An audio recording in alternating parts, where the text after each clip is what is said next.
پیار و محبت کرنے والے،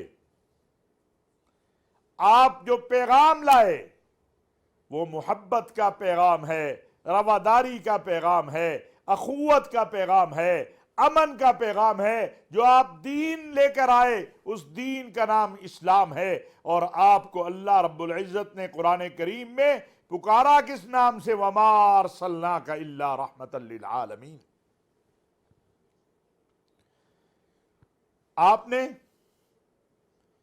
آپ کے آنے سے اس کائنات میں امن، انسانیت، اخلاق، عورت کے حق، ہاں، آپ کی آمد سے پہلے عورتوں کو زندہ درگور کیا جاتا تھا، عورت کی کوئی تعظیم نہیں تھی، کوئی تکریم نہیں تھی، بیٹیاں پیدا ہوتے زندہ درگور ہو جاتی تھی۔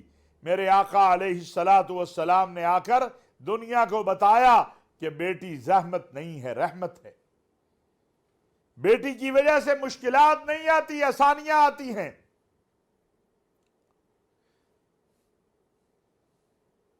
آپ نے انصاف کی بالادستی کو یقینی بنایا، عدل و انصاف۔ آج معاشرے تباہ اس لیے ہو رہے ہیں، اور ماضی میں کہ وہاں عدل و انصاف قائم نہیں ہوا۔ آپ نے کیا کہا؟ آپ نے کہا کسی کالے کو گورے پر، گورے کو کالے پر کوئی فوقیت نہیں ہے الا بالتقوی، مگر تقوی کے ساتھ۔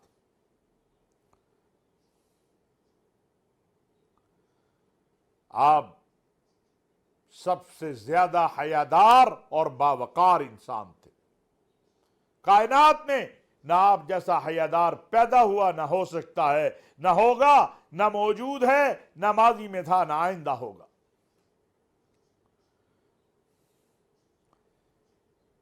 آپ صلی اللہ علیہ وسلم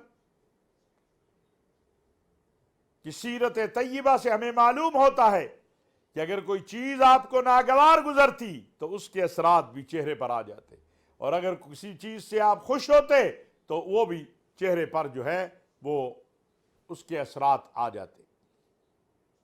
آپ نے اپنے ماننے والوں کو، اپنی امت کو بتایا کہ کینہ پروری اچھی بات نہیں ہے، حسد اچھی بات نہیں ہے، بغض اچھی بات نہیں ہے، گالی دینا اچھی بات نہیں ہے، نام بگاڑنا اچھی بات نہیں ہے۔ قرآن کریم کی آیت ہمیں بتاتی ہے کہ قرآن کریم میں حکم دیا گیا کہ ان جاءکم فاسق بنبأ فتبینوا ان تصیبوا قوما بجہالۃ فتصبحوا علی ما فعلتم نادمین۔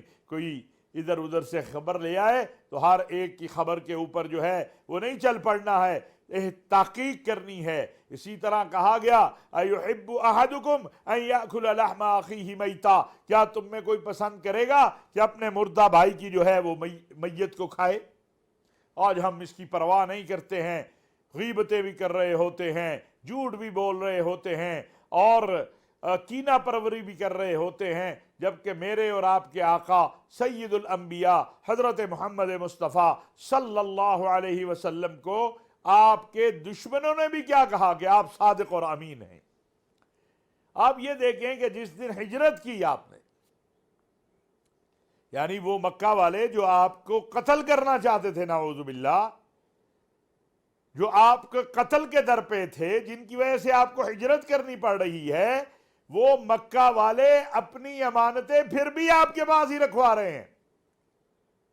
اور جس رات آپ نے ہجرت کی تو سیدنا علی کرم اللہ وجہہ کو کہا کہ تم میرے بستر پر سو جاؤ، اور صبح اہل مکہ کی جو امانتیں ہیں وہ ان کے سپرد کر کے مدینہ منورہ آ جانا، اور خود سیدنا ابو بکر صدیق رضی اللہ تعالیٰ عنہ کے ہمراہ آپ نے ہجرت کا سفر شروع کر دیا۔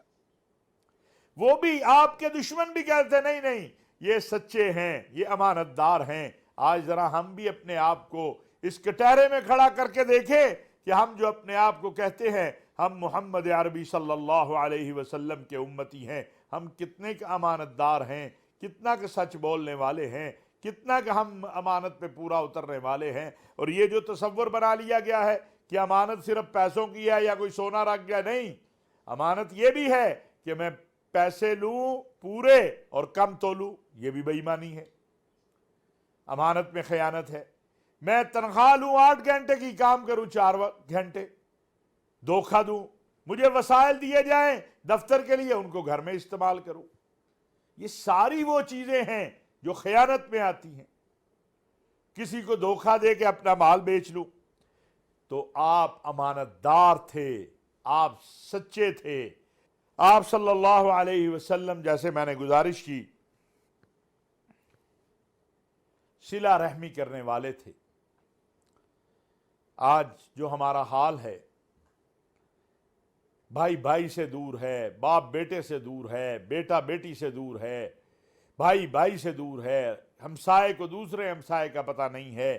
آقا علیہ الصلاۃ والسلام نے ہمسائے کے حقوق کا بھی بتایا، بھائی کے حقوق کا بھی بتایا، بہن کے حقوق کا بھی بتایا۔ چھوٹی چھوٹی باتوں میں آج ہم ناراض ہو کر بیٹھ جاتے ہیں، جبکہ ہمیں بتایا گیا کہ جو صلہ رحمی کرنے والا ہے اس کے لیے بڑا اجر ہے، اللہ اس کے رزق میں برکت دے دیتے ہیں، اور جو قطع رحمی کرتا ہے پھر اس کے لیے مشکلات ہی مشکلات ہیں، اس دنیا میں بھی اور آخرت میں بھی۔ ہمیں بتایا گیا کہ من لم یرحم صغیرنا ولم یؤکر کبیرنا فلیس منا، جو ہمارے چھوٹوں پہ شفقت نہیں کرتا، ہمارے بڑوں کا ادب نہیں کرتا، وہ ہم میں سے نہیں ہے۔ ہمیں بتایا گیا کہ ارحم من فی الارض یرحمک من فی السماء، تم زمین والوں پہ رحم کرو تاکہ آسمان والا تم پہ رحم کرے۔ ناظرین و سامعین، میری گزارش یہ ہے کہ اپنی استطاعت کے مطابق ہم سب کو خیال کرنا چاہیے کہ ہم کوشش کریں کہ ان ایام میں تو بالخصوص اور پوری زندگی میں یہ طے کر لیں کہ ہم نے آقا علیہ الصلاۃ والسلام کی سیرت کے مطابق زندگی گزارنی ہے، اپنے اخلاق کو اچھا کرنا ہے، اپنے کردار کو اچھا کرنا ہے، ہم نے غبن نہیں کرنا، ہم نے دھوکہ نہیں دینا، ہم نے ذخیرہ اندوزی نہیں کرنی، ہم نے جھوٹ نہیں بولنا، ہم نے لوگوں کے ساتھ جو ہے وہ اپنا مال بیچنے کے لیے کذب بیانی نہیں کرنی ہے۔ پھر دیکھیے اللہ کی رحمت کس طرح نازل ہوتی ہے۔ بدقسمتی یہ ہے کہ آج ہم جھوٹ کو جھوٹ نہیں سمجھتے، چوری کو چوری نہیں سمجھتے، دھوکے کو دھوکہ نہیں سمجھتے، اور اسی کے نتیجے میں ہم صبح و شام پریشان ہیں، اور اسی کے نتیجے میں جب انسان انسان کا حق مارے گا، جب انسان انسان کے ساتھ ظلم کرے گا، جب ماتحت کے ساتھ مالک ظلم کرے گا، مالک کے ساتھ ماتحت ظلم کرے گا، کام پورا کرے مالک تنخواہ نہ دے تو یہ بھی ظلم ہے، اور مالک تنخواہ دے ملازم کام پورا نہ کرے یہ بھی ظلم ہے۔ یہ جو ہمارے معاشرے کے اندر پھر یہ ایک ٹیکنالوجی آ گئی، اس نے ہم سب کو مصروف کر دیا، میرے سمیت میں اپنی بھی بات کر رہا ہوں۔ ہمارے پاس وقت ہی نہیں ہے اپنے ماں باپ کو وقت دینے کا، اپنے بیٹوں کو، اپنے بھائیوں کو، بیٹوں کا اپنی ماں کو، اپنے باپ کو، رشتہ داروں کو، اسی میں مصروف ہیں۔ جتنا وقت اس میں لگاتے ہیں اس سے زیادہ وقت ہم تلاوت قرآن کریم کریں، درود شریف پڑھیں، ذکر اذکار کریں، دیکھیں پھر اللہ کی رحمتیں آتی ہیں کہ نہیں آتی۔ اور سب سے زیادہ ضروری ہے کہ حقوق اللہ کے ساتھ ساتھ حقوق العباد کا بھی خیال کریں، لوگوں کا حق جو ہمارے اوپر ہے۔ ہمارے آقا علیہ الصلاۃ والسلام نے ہمیں یہی سکھایا ہے۔ انشاءاللہ کل بھی اس پر مزید بات ہوگی۔ آج ایک اور 2 چیزیں ہیں، ایک دو ان پہ بات کروں گا جو ملکی حالات کے حوالے سے ہیں۔ جیسا کہ میں نے عرض کیا ہے کہ ملکی حالات اس وقت، اللہ کا شکر ہے، ہمیں اللہ کا شکر ادا کرنا چاہیے کہ وزیر خزانہ نئے آئے ہیں اسحاق ڈار صاحب، اس کے بعد کچھ ڈالر نیچے آنا شروع ہوا ہے، اللہ کرے کہ ایسا ہو۔ پھر اس کے بعد یہ کچھ آج کل ویڈیو لیکس کہہ لیں یا جو بھی انہیں نام دے لیں، یہ سلسلہ شروع ہوا ہے۔ اس سارے میں ہم بھول گئے ہیں کہ پاکستان کا 70% پانی میں ڈوبا ہوا ہے۔ ہمارے سیلاب زدگان بہن بھائی جو ہیں وہ کہاں ہیں، ان کا کیا حال ہے؟ ذرائع ابلاغ پہ بھی یہی چل رہا ہے، سیاسی قائدین بھی، مذہبی قائد، سب کی ادھر توجہ لگ گئی۔ نہیں، ہمیں اپنے بہن بھائیوں کا خیال کرنا ہے۔ سردیوں کا موسم آ رہا ہے، بیماریاں پھیل رہی ہیں، ہمیں آگے بڑھنا ہے، اپنے بہن بھائیوں کا خیال کرنا ہے، اور اس سلسلے کو، جو سلسلہ ہمارا ایسا لگ رہا ہے کہ بس سیلاب ختم ہو گیا، چلو وزیر اعظم صاحب بیچارے میٹنگیں کر رہے ہیں، بات کر رہے ہیں، آرمی چیف دورے کر رہے ہیں، باقی تو پہلے بھی الا ماشاء اللہ جو حالات ہیں، خیبر پختونخوا میں ہم نے کہیں کچھ نہیں دیکھا، پنجاب میں جو حالات ہیں وہ بھی آپ کے سامنے ہیں، اندرون سندھ کی بھی صورتحال۔ تو میری گزارش یہ ہے کہ سب لوگ اپنے بہن بھائیوں کی طرف متوجہ ہو جائیں، اور یہ ہماری سیاسی قیادت جو ہے یہ خیال کر لے کل انہی سے ووٹ مانگنے جانا ہے، چلو ان کے لیے نہیں، اپنے ووٹ کے لیے ان کا خیال کر لو اور اس طرف توجہ کرو۔ عمران خان صاحب سے بھی گزارش کریں گے کہ وہ بھی یہ جلسہ بس کریں، بہت ہو گیا، اب آگے بڑھیں، جا کے اپنے سیلاب زدگان بہن بھائیوں کی مدد کریں۔ انہوں نے تو بڑے پیسے بھی اکٹھے کیے تھے، وہ کہاں لگ گئے، کیا ہو گیا، ان کے پاس حساب ہوگا کتنے آئے کتنے نہیں آئے، لیکن ہم ان کی کوئی نیت یا اس کے اوپر ابھی کیونکہ نہیں کرتے کوئی بد اعتمادی، لیکن یہ گزارش تو کر سکتے ہیں ان سے کہ جتنا ٹائم آپ اپنے جلسوں کو دے رہے ہیں، اتنا ٹائم اگر آپ سیلاب زدگان کو دیتے تو اپنی قوم کے سامنے بھی سرخرو ہوتے اور عند اللہ بھی سرخرو ہوتے۔ اور اب بھی وقت ہے کہ اگلے 2-3 ماہ کوشش کریں، یہ سردیاں آنے سے پہلے اپنے بہن بھائیوں کو، ان کے کوئی گھر بن جائیں، ان کے کوئی جو ہے چھت بن جائے، اور ان کو کوئی ایسا سلسلہ ہو جائے جس سے آگے جو فصل آنی ہے اس میں کوئی ان کی ہیلپ ہو جائے، تو اس طرف سب کو توجہ کرنی چاہیے۔ جہاں تک ناظرین بات ہے یہ جو کچھ آ رہا ہے اور ہمارے سامنے صورتحال آ چکی ہے، یہ جو لیکس ہیں اس میں ایک تو جو شہباز شریف صاحب کی اور ان کے پرنسپل سیکرٹری ڈاکٹر توقیر صاحب کی بات آئی، تو وہ تو واضح کر رہی ہے کہ بڑا کلیئر ہیں دونوں کہ کوئی ایسا کام نہیں کرنا جو ملک کے مفاد کے خلاف ہے، جو قانون کے خلاف ہے، اور وہ انہیں کہہ رہے ہیں کہ سر یہ نہیں ہونا چاہیے، اور وہ کہہ رہے ہیں بالکل میں اس پر سمجھا بھی لوں گا اور کر بھی لوں گا۔ اس پر بہرحال تحسین ہے دونوں حضرات کی، وزیر اعظم صاحب کی بھی اور ڈاکٹر توقیر شاہ صاحب کی بھی۔ دوسری طرف بھی ایک چیز آئی ہے، اور اس میں یہ آ رہا ہے کہ جناب اعظم خان صاحب اور عمران خان صاحب وہ کہتے ہیں اچھا جی کریں نا میٹنگ، منٹ اپنی مرضی کے بنا لیں گے۔ ایک سوال پیدا ہوتا ہے، قومی خزانے سے تنخواہ لینے والا آدمی، ساری زندگی قوم کے خزانے سے تنخواہ لینے والے کو یہ حق دیا جا سکتا ہے کہ وہ اس طرح کا معاملہ کرے، وہ غبن کرے؟ یہ غبن ہی ہے نا، یہ 2 نمبر ہی نہیں تو اور کیا ہے کہ لکھا کچھ ہے بنا کچھ دیں گے۔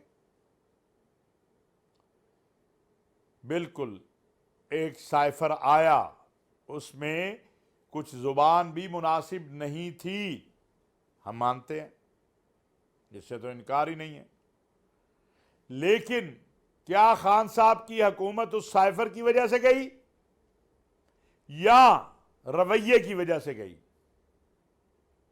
ناظرین تاریخ جب بھی لکھے گی یہ بات لکھے گی کہ خان صاحب کی حکومت کے جانے کے اسباب میں رویہ شامل تھا، کوئی سازش شامل نہیں تھی۔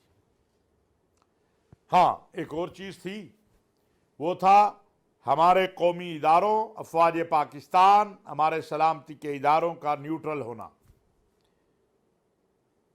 کیوں یہ مطالبہ ساری سیاسی جماعتیں کرتی ہیں؟ عجیب اس وقت بات ہے، سیاسی جماعتیں سب کہتی تھی فوج سیاست سے علیحدہ رہے، فوج نے کہا ہم علیحدہ ہیں، خان صاحب اپنے ایم این اے نہیں سنبھال سکے، اب قصور کس کا ہے؟ اب خان صاحب کہتے ہیں فوج دوبارہ مجھے لے کر آئے۔ بھئی کیوں لے کر آئے آپ کو؟ جو آپ کا دل چاہتا ہے آپ کہہ دیتے ہیں، آپ نے کیا کچھ نہیں کہا، آپ کے لوگوں نے جنرل سرفراز شہید اور ان کے ساتھیوں کی شہادت پر کیا کچھ نہیں کیا؟ کہیں تو سٹاپ لگانا چاہیے نا۔ میں نے گزشتہ دنوں ایک جگہ کہا تھا بڑے دکھ اور درد دل کے ساتھ کہ آپ نے اپنی ماں کے نام پر تو شوکت خانم بنایا، آپ کو اپنی والدہ بہت عزیز تھی، کوئی شک نہیں ہے، ہر بیٹے کو اس کی ماں عزیز ہوتی ہے، لیکن جو آپ اپنے مخالفین کے ماؤں کو گالیاں دلواتے ہیں یا آپ کا سوشل میڈیا گالیاں دیتا ہے، ان کو ان کی مائیں عزیز نہیں ہیں۔ جتنی آپ کو اپنی ماں پیاری لگتی ہے ہمیں بھی اپنی ماں اتنی ہی پیاری لگتی ہے، مجھے بھی، سلیم صافی صاحب کو بھی، باقی لوگوں کو بھی۔ آپ اپنے لوگوں کو، آپ نے بہت اچھا کیا، جا کے عدالت میں معافی مانگی، معذرت کی، لیکن آپ یہ بھی مہربانی کریں، اپنے لوگوں کو بھی بتائیں کہ لوگوں کو گالیاں دینا بند کریں، دھمکیاں دینا بند کریں، بدتمیزی بند کریں۔ جو کچھ مریم اورنگزیب صاحبہ کے ساتھ لندن میں کیا گیا وہ کوئی درست عمل ہے؟ اگر انہی بچیوں میں سے کسی کے ساتھ یہ عمل ہو تو پھر جس طرح مریم کے ساتھ، مریم اورنگزیب صاحبہ کے ساتھ یہ عمل غلط ہے، اسی طرح اگر کوئی ان بچیوں کے ساتھ کرتا تب بھی غلط ہوتا۔ آپ نے کہا ڈاکٹر یاسمین راشد، ہم نے اس وقت، میں اپنی بات کر رہا ہوں، ہم نے کہا یہ نامناسب ہے، ایسا نہیں ہونا چاہیے، اور میری اطلاعات ہے کہ اس پر مریم نواز شریف اور میاں شہباز شریف نے بھی اس پر جو ہے سخت ناراضگی کا اظہار کیا تھا۔ خدا کا واسطہ ہے، کہتے ہیں کھیلیں گے اس سائفر پہ، اس ملک کے ساتھ نہ کھیلیے، باقی کھیل کھیلتے رہیے، اس ملک کی سلامتی اور استحکام کے ساتھ نہ کھیلیں۔ وما علینا الا البلاغ المبین۔